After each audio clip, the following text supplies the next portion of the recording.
Well, our project concerns the virtues and vices of leadership in liberal democracies.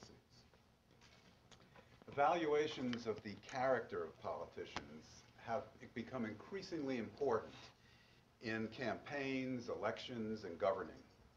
Voters care a lot and care increasingly about the character traits of their political leaders. Yet we know very little about the subject, very little. We know very little about the civic virtues of liberal democratic leadership by which our politicians ought to be judged. Our project proposes to draw upon political theory, virtue ethics, social and cognitive psychology, and organizational psychology to identify key leadership virtues, to investigate their psychological structure and dynamics, to explore their origins in pre-career and career learning, and to examine their consequences.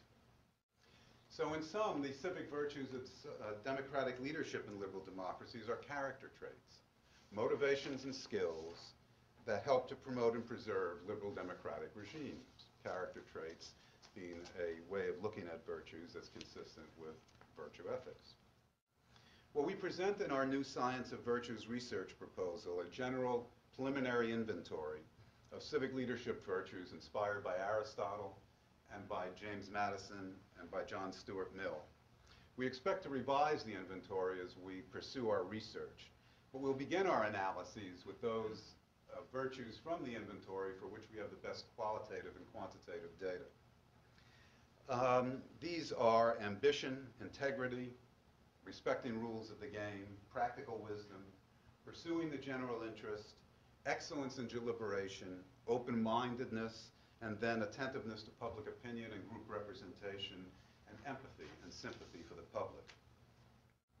So these materials provide the basis for unpacking the psychological structure and dynamics of the virtue of ambition and the vice.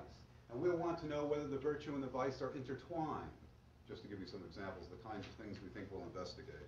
We want to know whether the virtue and the vice are intertwined, or whether they're distinct dimensions. We'll want to know how these core dispositions and needs are related to other orientations, like Machiavellianism, a sense of duty and public service, whether there's a package of orientations associated with the core. But from the perspective of good government, political ambition has an admirable form, which is the desire to achieve high office primarily to benefit citizens through policies and institutional reforms.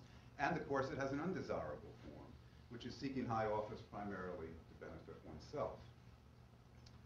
These two contending orientations, the virtue and the vice, are embedded in motivations for achievement, power, and status. We hypothesize that very few virtues are learned, civic virtues of the kind we're talking about, are learned first in Parliament. And ambition looks very much like a character trait with origins in pre-career learning. And here we want to know what is the effect of length of service on leadership positions on ambition?